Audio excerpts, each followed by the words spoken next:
listening to CLNS Media, powered by betonline.ag. Go to clnsmedia.com/roll. Use our promo code CLNS50 for 50% off your first deposit.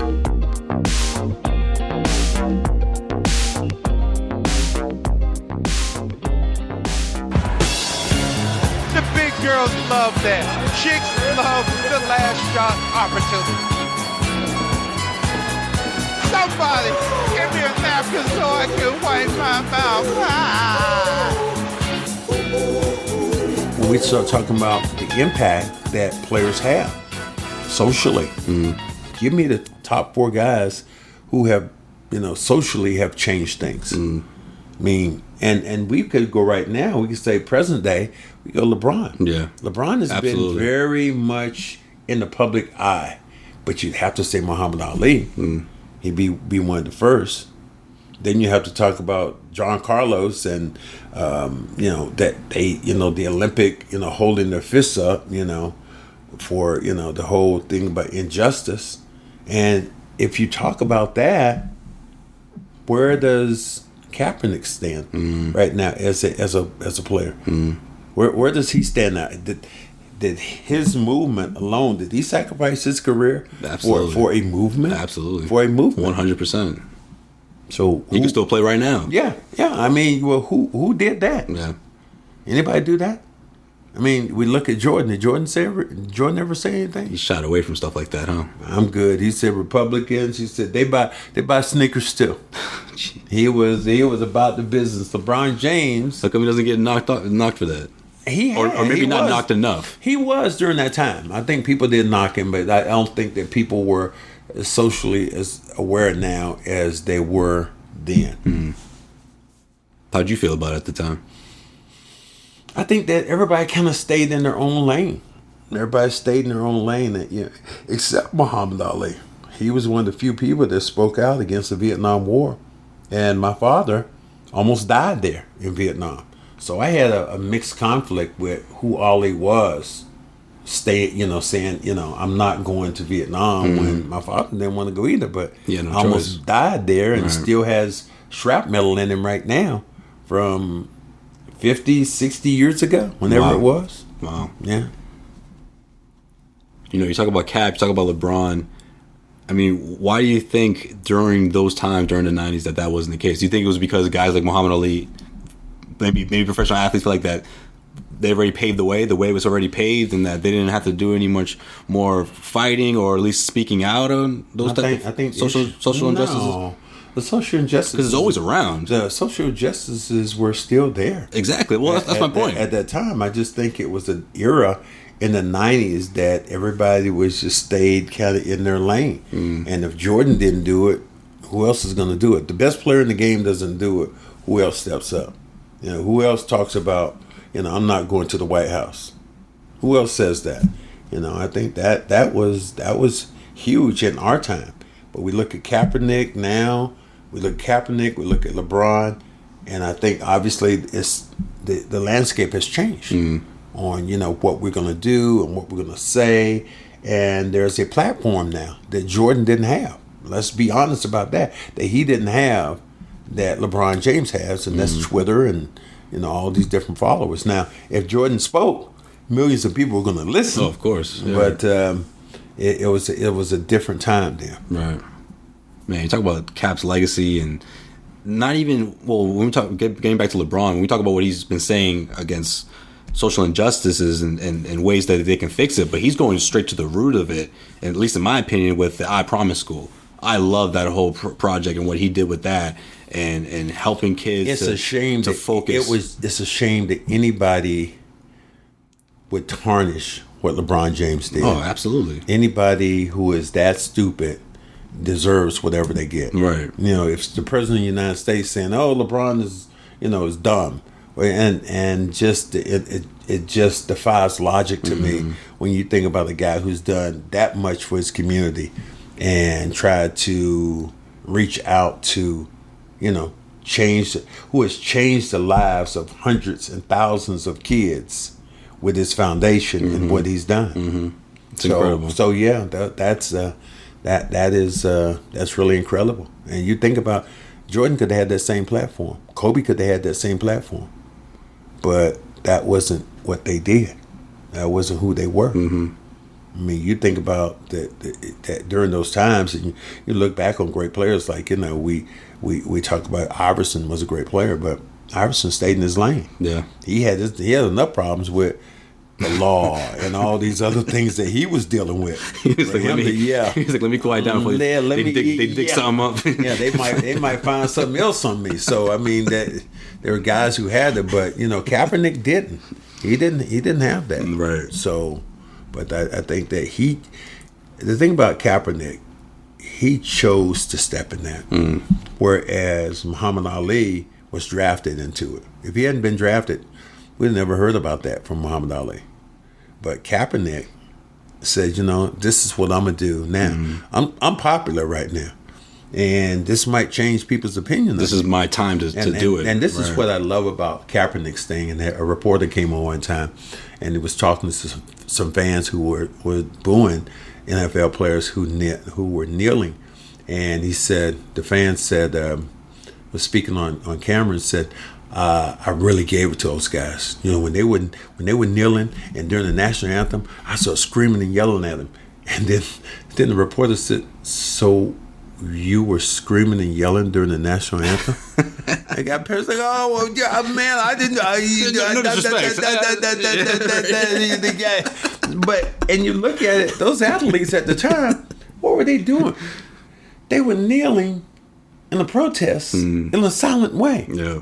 America is based on freedom of speech. Right. People want to argue about this. Well, you can't do this at work. Well, at that point in the NFL, you can't. What do you want everybody to do? Go to the bathroom at one time, and then you're gonna be mad because all of them march back out together. But they chose at that time to do what they did. Mm-hmm. So I don't think that we should. It was fascinating to see Kaepernick go through what he did at the time. And I just remember it well because my father was during the 60s.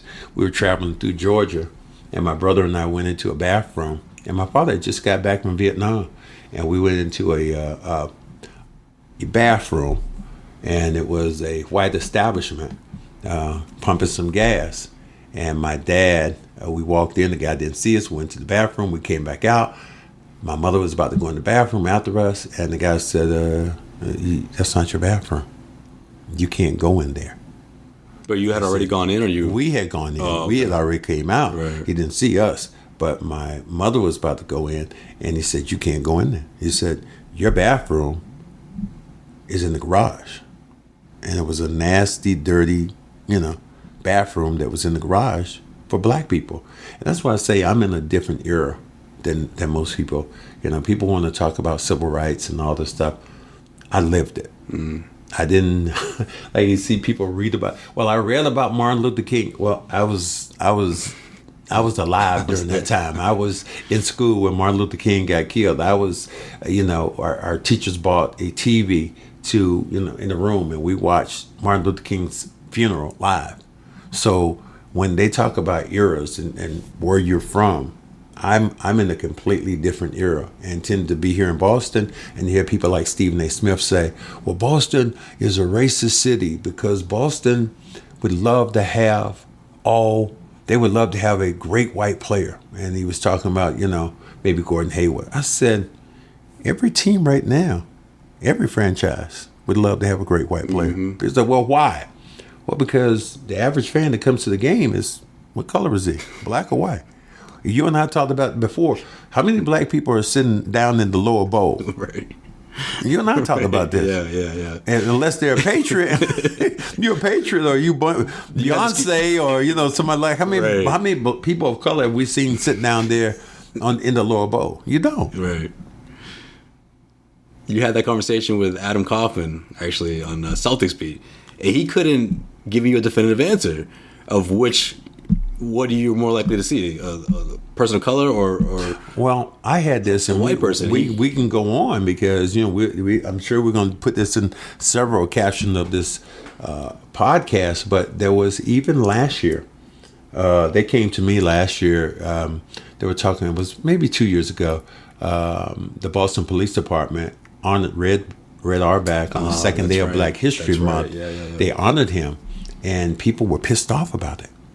But they went, and people missed the point. They were honoring Red Auerbach not for his accomplishments, for winning championships. They were saying that he had championed the rights of having the first black player with Chuck Cooper, the starting first black five guys starting in the NBA on a team with the Boston Celtics, and Bill Russell being the first black head coach. You missed the point. And what I said at that time, I said, it's called Black History Month. It's not called Black People's Month. And because of that, people are like, oh, and I could say that. And really, and I even went to the Celtics. To me, the thing that even with the Boston Celtics now is we look at the Celtics don't have anybody of color in their front office. And in today's world, that shouldn't be. There should be somebody, and I talked to a couple of the owners about that. There needs to be somebody in that office who is of color. You think the National Basketball Association is probably made up with 75% brothers of color. The Boston Celtics, in their management, they have, close your eyes, tell me what you say. That'd be nothing, zero. Goose egg, you don't have one. And that shouldn't be the case. Right. And I said it. I really don't care about that. Good for you. I'm glad you said that. That's my opinion. They understand it. I think the commissioner would love for the Celtics to do something about it. And the sooner the Celtics do it, the better, the happier I'll be. And I'm not soliciting for the job myself. Right. I'm really not. I just want this organization to get in line with what's going on in the 2000s. Get with the times. Yes, get with the times. Because even if it's a woman or whoever it is, that has to change with this organization. I was surprised that people in the city couldn't understand the Red Auerbach thing. Like, to me, that was a no-brainer. I didn't understand it. And I remember I commended you the next day when I read the article. And I'm like, I'm glad you said something, because not a lot of people can say something. You're the one. And that's my point about the Celtics, that they don't have anybody who was going to be able to say something during that time. Red Auerbach's daughter came up to me at an event maybe 3 months after that had happened. And she said, Max, I really want to thank you for coming to the defense of my father. He said, my father championed the cause of people of color in the NBA. And for people just to say, oh, you can't honor him. And even if people say, well, it was the Boston Police Department, I don't care who it was. I don't care who honored Red Auerbach at the time during Black History Month. His accomplishments on the line of color, to me, were huge. I mean, people know that John Brown, the great abolitionist, he was white. People recognize him. Red Auerbach did something in today's world which helped people of color. All these brothers right now in the NBA, if it wasn't for Red Auerbach saying, I'm going to take the best player and I'm going to put him on my team, and everybody else follows suit. The irony of all that to me is when people talk about this city is that the Red Sox were the last team that signed a player of color. Yes. Yeah. So, the Celtics, I was before the NAACP, I spoke at an event where I was representing the Celtics. And I wasn't supposed to speak, and then the lady said, well, you have 5 minutes. We need you to talk for 5 minutes. I said, okay. And I got up, I said, well, I want to thank you guys for giving the Celtics this award. And I want to say a little bit about the Celtics. I said most recently, Red Auerbach was honored, and people were upset by it. I said, let me give you some history about the Boston Celtics. I said, the Boston Celtics had the first black player to play in the NBA. They had the first starting black five in the NBA. They had the first black coach in the NBA. That to me is the history alone. And that was done because of Red Auerbach. And if you can't, and look, people say, well, you're saying that only because, you were under Red Auerbach. Look, if there's anybody who would be against Red Auerbach, would have been me. I got traded for nothing because I got hurt. So I'm not defending him in that way that I'm just pro Celtics. I'm defending him because this is really what should be said when we start talking about social injustices or the way things really are. People are always the first thing, oh my God, I'm not going to Boston because it's so racist. I hear that all around the country. You still hear that. I still hear that. Boston does not have a monopoly on racism. You know, John Henson was in Milwaukee where we're going now. He went to a jewelry store, probably around about 5 o'clock. And here's a multimillionaire. He wanted to buy a Rolex watch. They closed the door. They called the police. They thought he was going to rob them. This happened about 2 years ago. Right. We ain't talking about 10 years ago. We're talking about 2 years ago. So let's not go on this whole thing about, oh my God, Boston is the most racist town, and oh my God, they would love that. Every team in the NBA would love to have, and every organization would love, in this that I know of, would love to have a great player because the average fan is white, and the average fan would identify with a white player than before they would a black player. People, oh my God, you can't. Yes, I can say that, because if you had two players who did this on Kaufman, so if you had two players, their talent level was equal, who would be the easiest one to market? Oh, you stumped him with this one. You didn't know what to say. Well, I don't think it's just. You don't think what? You don't think that white player would be easier to market? Well, people identify with that. Yeah, okay. No, he wasn't trying to be a headline. That's what it is. No, one. I think he thought he may offend you by saying that, and two, I think he didn't want to be a headline. Adam Kaufman says the NBA needs more white people than black players. Like, no, was it? In today's I day. Just said that. No, not you. I'm saying from his perspective. His perspective was just that the white players at that time, to me, it is just from a marketing standpoint, it's just easier to do.